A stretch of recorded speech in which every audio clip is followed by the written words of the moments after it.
Welcome to Self-Development Psychology.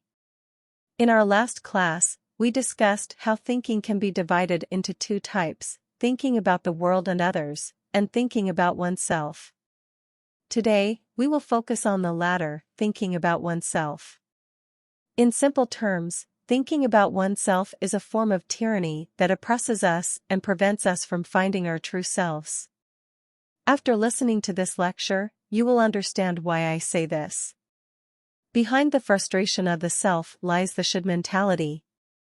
Sometimes, I attend events where I answer questions on the spot. Often, questioners tell me that my thought process is quite unique.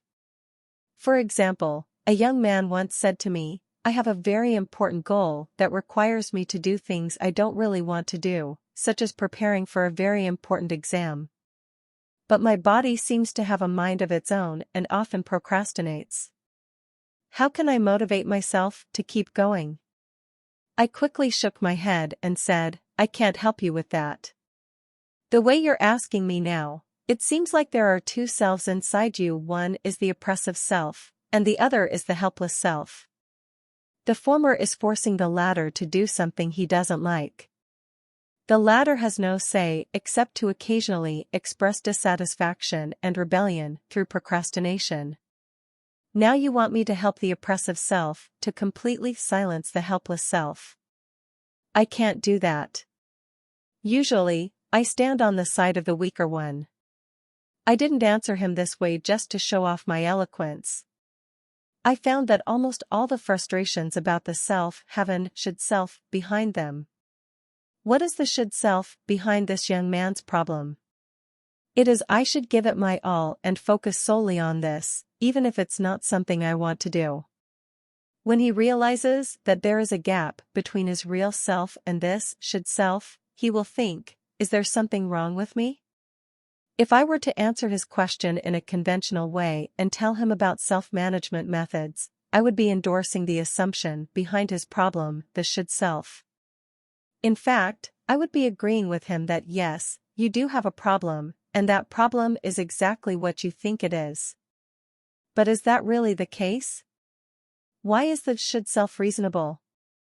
I just want to use some strange answers to shake his belief that this is how it should be.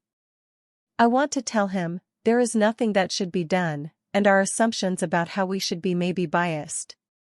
My visitors and I also discuss their should selves, and sometimes they ask me, "Teacher, shouldn't I demand more from myself in life?" At this point, I will tell them, of course, we need to pursue a better self, but we need to figure out where this better standard comes from. Does it come from within you or from external standards? A friend once wrote to me saying that he was 28 years old and suddenly realized that he should start working hard. So now, he sleeps only 6 hours a day, works every day without weekends, and studies hard. He is happy every time he studies, but when his efficiency drops, he feels frustrated and thinks he might as well work himself to death. However, sometimes he feels that his attitude of giving up is too weak, and he thinks that others who start their own businesses work much harder than he does, and that he still has a long way to go in his struggle. How should we understand this mentality? As you can see, there is a self-forcing existence in this mentality that comes from the I should work hard mentality. Let's think about what natural effort looks like. Maybe you also see people around you who really work hard. They have a goal in mind, but they don't really care about whether they are working hard or not. They focus all their attention on the task at hand and just want to get it done. At this point, effort is a self-initiated state, a byproduct of creative activity. But what happens when someone thinks they should work hard? They might think, although I don't know what I want to do, since successful people work hard, I can do it too. So they start following the rules they think they should follow. They study, attend lectures, and learn, but they don't have anything specific they want to achieve. They just want to be in a state of effort because effort is always right. The essence of the should mentality is imitation. Think about how many people in life are instilling the belief that this is how it should be in you.